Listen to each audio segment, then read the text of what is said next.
Good evening, everybody. Welcome to the Lehocky Eagles postgame show. And you could put this one in the annals of one of the worst losses ever. The Eagles lose to the Seattle Seahawks tonight, 20-17. And how did they lose? They lost because Drew Lock, of all quarterbacks, took the Seahawks 92 yards down the field in a minute 24. The guy was afraid to throw the ball past 5 yards all night. All of a sudden, he hooks up with a couple of bombs, one to DK Metcalf, and then the killer, a 29-yard touchdown to Jackson Smith-Njigba, who beat James Bradbury, who was also in the other play to DK Metcalf.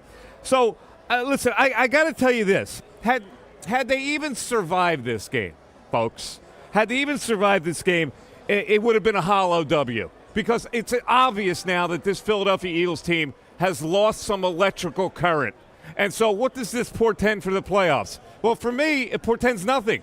It means to me they can get beat in any single game they go into in the playoffs. But for the short term, in the playoffs, what they did tonight was relinquish a possible number one seed to the San Francisco 49ers. You can take that off the board now because they just threw that away. Had they run the table and hoped that the 49ers would lose to the Ravens, they still had a shot. Now where are they? I'm Mike Missinelli. Here's the crew tonight. It's Mark Farzetti, it's Bill Colarudo, and of course Seth Joyner. Seth, I'm going to go to you. I need your reaction right away. I'm not shocked. I'm really not shocked.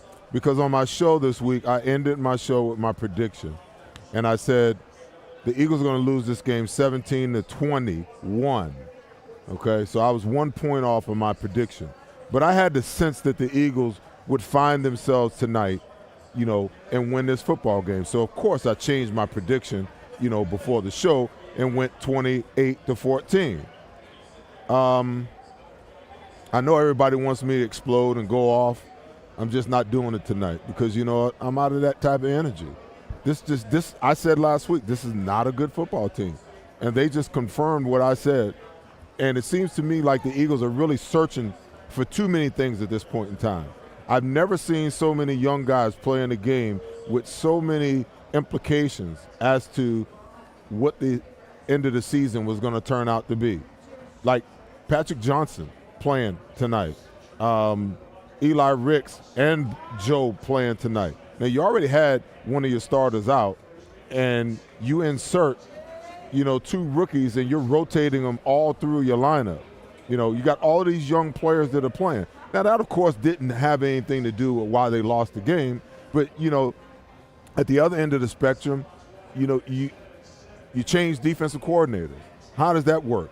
Because the same passive-ass mentality that you had that led to, your other coordinator being fired and sent upstairs is the same passive-ass attitude that, Matt Patricia employed. Did you blitz Drew Lock at all on that last drive? You're going to let Drew Lock, who hasn't done anything all night, walk 92 yards down the field, and you don't think that you should blitz him one time to put him under duress? So he never felt any pressure because you never applied any pressure to him all night long. So I'm not shocked. I'm not shocked. This football team is going nowhere. Even they're in the playoffs, okay? But the truth of the matter is no matter who they wind up playing, this could be a one and done or two and done at best case scenario because they are not, the way they're constructed and the way that they're coached and the mentality of how this team plays, they're not even coming close to beating San Francisco or Dallas. The reality of this whole thing is stunning to everybody who's an Eagle fan. So as far as you look at this game, now, I thought they were going to escape. But it's still, I look at it and I go, there's something missing. The juice is no longer there that they used to have. Yeah. So what happened? Well, I've never seen a team reek so much of desperation but have no urgency to them whatsoever. And going into this game, what else can you call it other than reeking of desperation than when you fire a defensive coordinator, it gets announced the day before the game, you're flying out to Seattle, and now you're expecting some kind of miracle.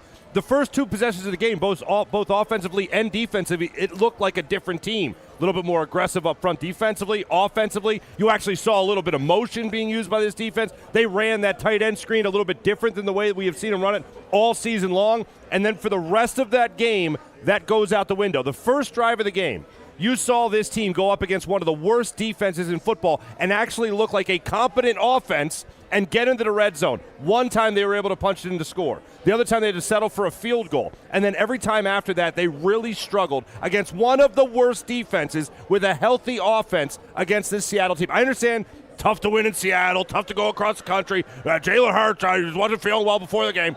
But all that came up small in this game against a very winnable game against the Seattle Seahawks. Bill, the world's upside down right now. And we've been for weeks. Yeah, and I know that we kept labeling this team the team that can't lose and the team that survives every week and they do the right things to win. But that's all out the window now. We can't look at that anymore. How did this fall so fast and so certain? You know, I think we were all enamored by the fact that they kept winning football games, but when we really go back, with hindsight being 2020, it hasn't happened fast. We're now talking about 14 games. This team is a -6 turnover differential on the season. Jaylen Hurts looks lost out there. I don't know if he doesn't have faith in his offensive coordinator, if he doesn't have faith in the game plan they're calling. Jaylen Hurts does not look good, and he hasn't looked good for a few games. And on the defensive side of the football, I know Seth's upset that Matt Patricia wasn't more aggressive. I am as well, but I don't even know if Jim Johnson would have made a difference on this defense. When your personnel is who's out there, I know Sidney Brown's playing his butt off, trying to make plays. The guy's he's too young. We knew he was raw coming out of college. You got James Bradbury, clearly lost a step. You let a rookie, Jackson Smith-Njigba, beat you on a double move on that play at the end of the game. It's just this team has been trying to tell us who they are for 14 games now, and we all got enamored by the fact that they kept winning football games. But when we take a step back and you look, they were lucky to get the 10 wins that they've gotten. They haven't dominated anybody. The defense hasn't played well outside of a couple of halves of football. I've been saying it for a couple weeks now. I'm starting to be out on this team, and as I sit here now, they're not doing anything this season. You know what I love, Bill? Can I borrow that? This team, all season long, he's 100% correct. All season long, this football team has been trying to tell us who they were. But because they were winning so much, they were lucking into some of these wins. We just chose to ignore it, you know? And, you know, I think now that all of Philadelphia can see, you know, who they really are. They're not the team that we thought they were on so many levels. And I'm not going to go so far as to say, I'm not going to put it all on the players because I witnessed too much stuff in the game that tells me, listen, there's no creativity offensively. You know, when you should be running on the edges, they're running right up the middle. Guys are getting beat in the middle. You know, when you should be running outside, when you should be running inside, you're running outside. You know, the pass plays look like they have no continuity to them. It's Jaylen Hurts looks lost. He doesn't go through a progression. It's like I'm throwing the ball to A.J. Brown, or I'm throwing the ball over here, or I'm throwing the ball over here, and he locks onto that guy, and he does not come off.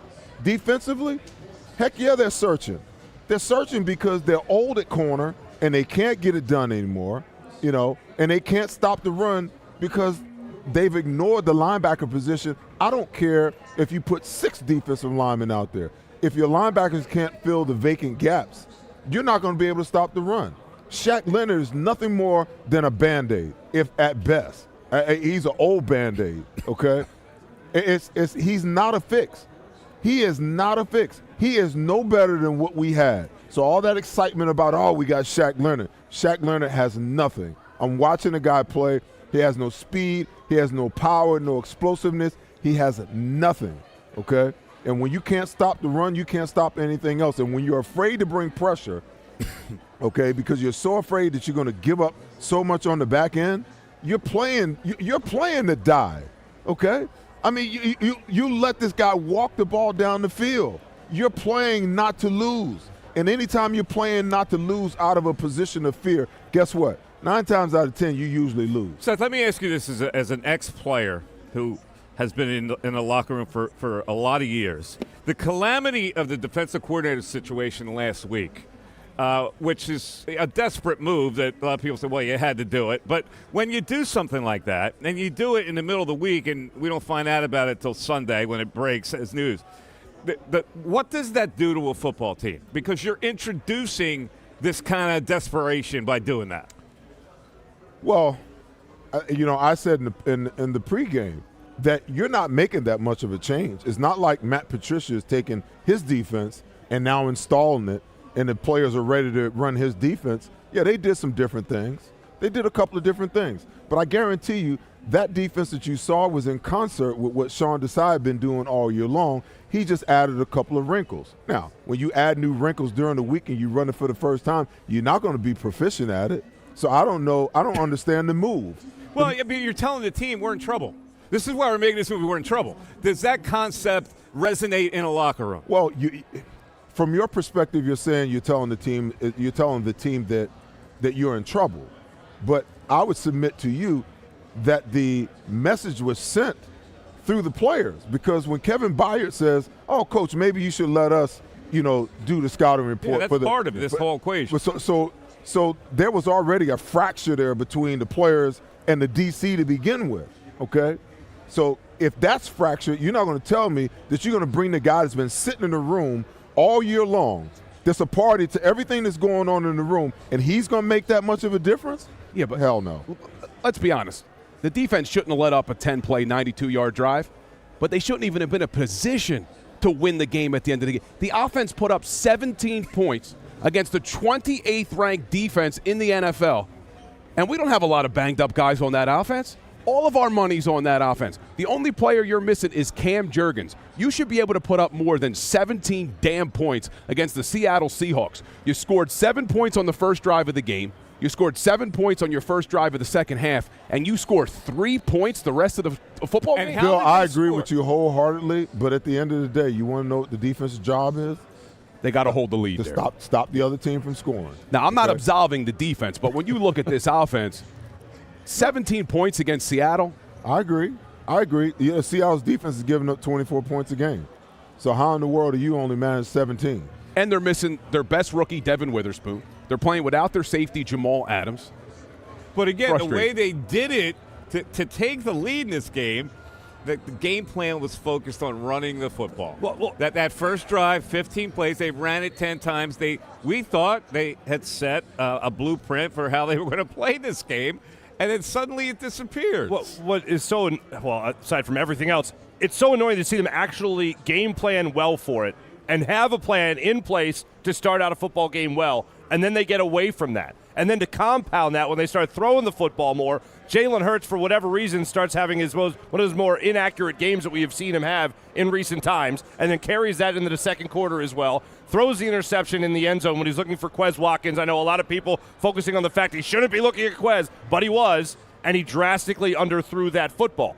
So to see an offensive game plan finally come out, start fast, we actually see motion established with this offense, which we don't see. We see them run that, like we pointed out earlier, the tight end screamers run a little bit differently. Then they focus on the run a little bit more. You saw them do things that we've been calling for all season long. They have success with it, including the slant route to A.J. Brown, which they ran. It went well. They got away from it, went back to it, ran it well again, got yards out of it, and then abandoned it again. So you see them do things that we've been calling for, and they actually work. Then they get away from it. Then defensively, yeah, I understand it's a 20-point game. It's nothing worth bragging about. Offense should have definitely stepped up. But you see them be a little bit aggressive in the start of a game, actually see press coverage on the outside with a single high safety, something you rarely ever saw, if ever, with Sean Desai. A little bit of a difference there, a little bit of a wrinkle there with Matt Patricia, and again, they get away from it. So this team, again, to go back to this word, it is desperation with this team. Desperation with no urgency equals a ton of losses. Mark, they are who they are. I tried to tell, that doesn't mean I have to like it. No, but I'm just saying. Listen, you keep hearing getting better. Oh, we got to get better. You don't get better at this time of the year. You are who you are. So you're either peaking at this time of the year or you're not. Okay. So you'll hear Jaylen come to the podium tonight and talk about, we didn't get it done. We got to get better. The standard. Okay. Listen, that's complete BS. Okay. Because if you're not better at this time, you're not getting better over the next 3 weeks, okay? The only time you're going to get better is in March, April, May, June, and July of next year, okay? Because right now, this football team is what it is, both offensively, defensively, special teams-wise, and from a coaching staff perspective, They are who they are, and they're not getting any better, okay? They're not. One thing I'll say this about the way that game ended, Mike. To go back to Bill, to your point about how they've been telling us all year who they are. Earlier in the season, they play the Washington Commanders at home, and Reed Blankenship has his arm stepped on, leading the receiver. I think it was McLaurin. I forget who it was. He ends up stepping out of bounds. It was like a game of inches like that. Same exact way for this game to end. The defensive back's feet just in bounds to seal that deal for the Seahawks. If it was maybe 6 weeks ago, it would have ended in Eagles' favor. Ironically, and you look back at it, and I guess it was the right call at the time, he challenges the call. The Seattle Seahawks will have a 4th and 2. The challenge sets them back 5 yards, and they have to kick the field goal. That eventually sets up Seattle's chance to win the game with a touchdown. But going 92 yards with Drew Lock as the quarterback, they give up 2 3rd and 10s on monster plays. And Seth is right. At that point, the defense has to cinch the deal. You can't possibly allow Drew Lock to take that team 92 yards. I am not at all surprised that Drew Lock, quote unquote, led him down the field.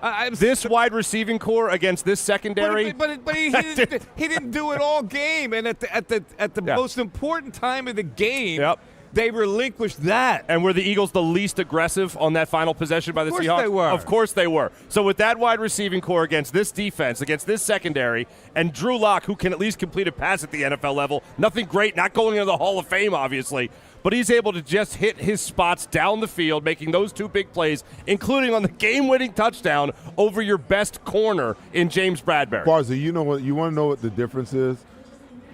He had a whole game to watch the type of defense that the Eagles were playing, so that when he got into the 2-minute situation, he knew what they was going to run. So he knew where to go with the football. There was no indecisiveness in Drew Lock. Mm-hmm. He knew exactly where to go with the ball and where, because this speaks to, the predictability of the Eagles on both sides of the ball. They're predictable defensively. I just got to look real quick. I'm just trying to see how many yards did the Eagles have in total offense. They had 178 on the ground, 82 of them by Jaylen Hurts, 143 passing the football. You're talking what? But my point is, this is a football team that they played against that you can't have that few yards in this game. You can't. They didn't get it done on the offensive side of the ball. And again, they've been doing it all year long, and they've gotten away with it more times than not. But they've let teams hang around and hang around and hang around. And teams that you're supposed to beat, you're supposed to step on their throat, okay? And choke them out, as soon as you can. Because the longer you allow a team like the Seattle Seahawks to hang around, the more they begin to believe that they can beat you. And they hung around just enough to win. Now, they got another team up in the Meadowlands coming in here, okay?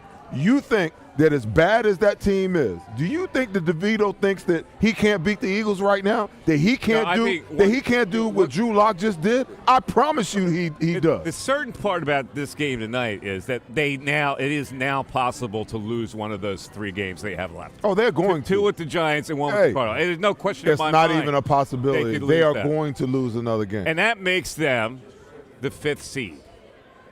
That's where they end up. So in the first as the 5th seed, it doesn't matter. I'm just trying to project it out. I understand that. They can't possibly, as the 5th seed, get past the second round. Mike, it doesn't matter. It doesn't matter, because if by chance they wound up as the number 1 seed, they're not going anywhere. They're not going anywhere. I believed that they could beat Detroit and Dallas. The big question mark was, could they beat San Francisco? But I now believe that they can't beat either one of those You're teams. Absolutely right. Any game that they would play in the playoffs, aside from maybe Tampa Bay, and that game would be in Tampa Bay, by the way, they have taken the belief out of everybody here. At one point we were hanging in there thinking they could do this, they could do that. This game tonight shows that they are running on batteries that are dying. The problem is they changed the coach on the defense. What they really need to do is change the personnel, which they can't do. You go to the offense, they should be changing the coach, which they're not going to do because it's your head coach. There's nothing this team can do over the next 3 games that are going to make me feel good that they're going to beat anybody in the playoffs, even going to the NFC South opponent in the wild card. Yeah, that's the hardcore reality of this game tonight. And we may have had that reality had they escaped tonight, because we're looking at this and going, well, what is this team?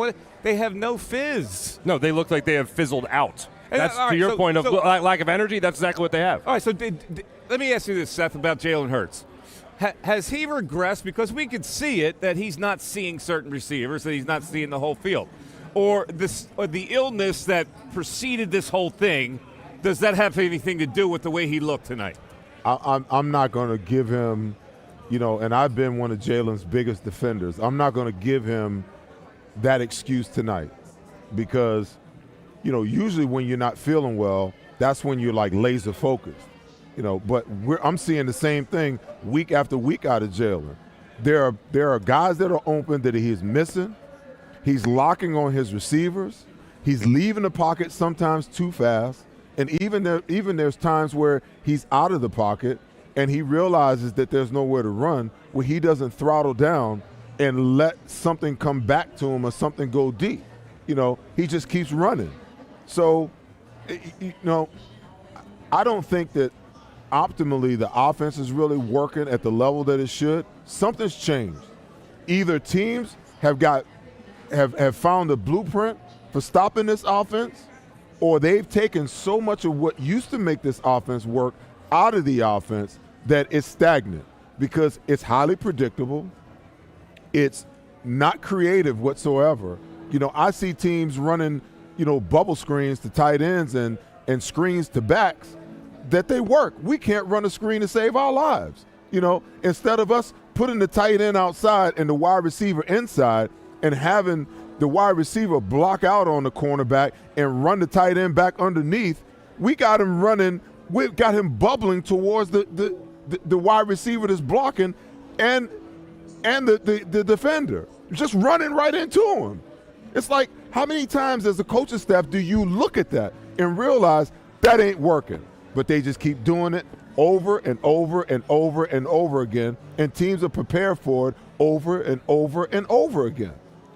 Look, I'm not taking the blame away from Jaylen Hurts. He needs to play better. Not at all. But what I see is a quarterback that has zero faith in the offensive scheme and the offensive play caller. And I think that's why you're seeing him take chances that he shouldn't be taking. Instead of taking the little dink and dunk plays to get down the field, he's trying to pick it all up in one big play. He wasn't even pressured tonight. Offensive greed is what I call it, because instead of them sticking with their plan, I think it was you, Farzy, that gave me the stat and gave us the stat in the pregame that Seattle runs zone 83% of the time. Okay? Most in the NFL. So you start off the game, firing the ball to A.J. Brown in a hole, firing the ball to Dallas Goedert in the hole, converting third downs. And then all of a sudden, as the game goes along, where did those plays go? They still run the same zones that they ran at the beginning of the game. Where are those plays? Because they couldn't stop it early in the game. So why aren't you going back to those plays later in the game? It looks just like a totally different offense. It seems like all of their pass plays are from the hash marks and out. Like they're afraid to throw the ball across the middle of the field, and that's the most vulnerable part of the defense. This is not a well-coached team right now. And the head coach, listen, we've buried head coaches for less than this in this town, right? Nick Sirianni is the guy who wants to be the overseer of everything. Well, there's a classic example. If you're the overseer, you go, we're not doing this. We used to do this. We were successful doing this. Ultimately, it comes down to the head coach not doing his job right now. Especially if you're the offensive mind and you're the offensive game planner for all this. And I understand Brian Johnson is supposedly calling the majority of the plays, but Nick Sirianni has a bigger say in it than we originally thought at the start of the season. But when you see things work and then get away from it, it's dumbfounding. But a lot of this does boil down in this particular game, maybe not over the entire stretch, to the accuracy or rather inaccuracy of Jaylen Hurts tonight. And that is extremely troublesome. And you imagine maybe not trusting the talent. I think in some instances he might be trusting them a little too much. For instance, going to Quez Watkins in the middle of the end zone at that particular point in the game, a little ballsy. And then, of course, he underthrows that ball drastically. Coming out in the second quarter, you see him miss Devontae Smith on an out route. You see him overthrow A.J. Brown on a comeback. And then coming out in the fourth quarter, the same type of thing. And I don't know what was in his head tonight. I don't know what was wrong with him, but did not see him go through his progressions at all tonight. There was one out route he threw to A.J. Brown where he just stared him down. His head never moved. And he was not even close to being open, and he drastically underthrew him on that play. And meanwhile, at the same time, he had DeAndre Swift open in the flat on that play, and he never even looked his way. And there was a play with Devontae Smith, a similar play where he missed him there as well. The numbers for him, he was 17 for 31 for 143. I mean, and his average attempt, yards per attempt, was less than 5 yards. It was worse than Drew Lock. For crying out loud tonight. Drew Lock doubled him in his passer yards rating. per attempt. It's like ridiculous. You remember after the Eagles won Super Bowl 52, the following year the offense struggled a little bit, and I think it was overblown how much Frank Reich had to do with the offense instead of Doug Peterson. Well, I don't think we'd be overblowing the fact that this team severely misses Shane Steichen as an offensive play caller. I don't know if we appreciated him as much as we should have last season, because you look at what the job he's doing in Indianapolis with Gardner Minshew.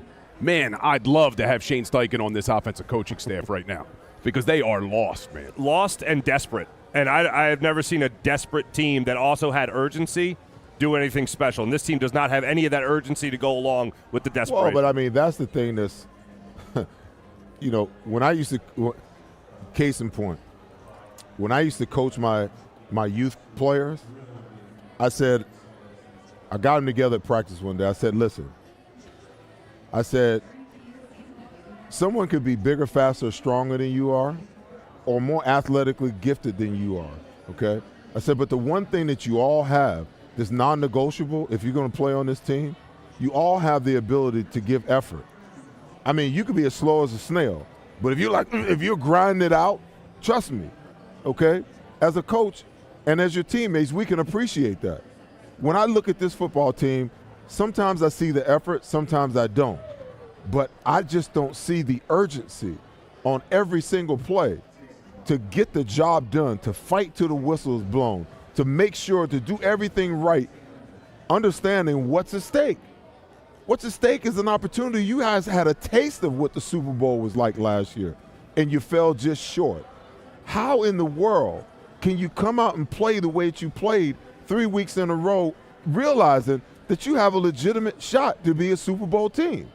The only thing that I can think of is that, you know what, it's either not that important to them, or, the way that this team is strategizing isn't good enough. The coaching staff isn't good enough. All of those things come into play here. All of those things come into play here, Mike. I think we can fairly say that tonight hope died. And I'm not trying to overstate that. In the context of what this team could do, hope died. Because now you're not certain whether they can actually win a playoff game. Yeah, they're going to be in the playoffs, and we're going to get all excited, and we're going to, it's another week of football, and maybe something good can happen.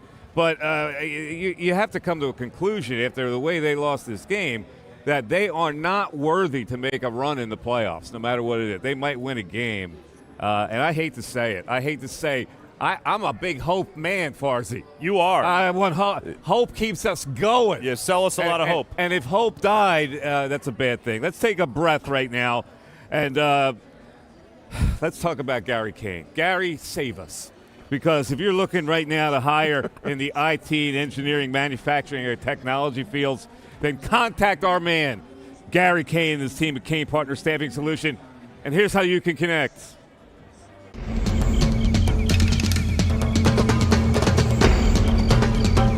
Staffing is not easy, but that's what we do every day, all day.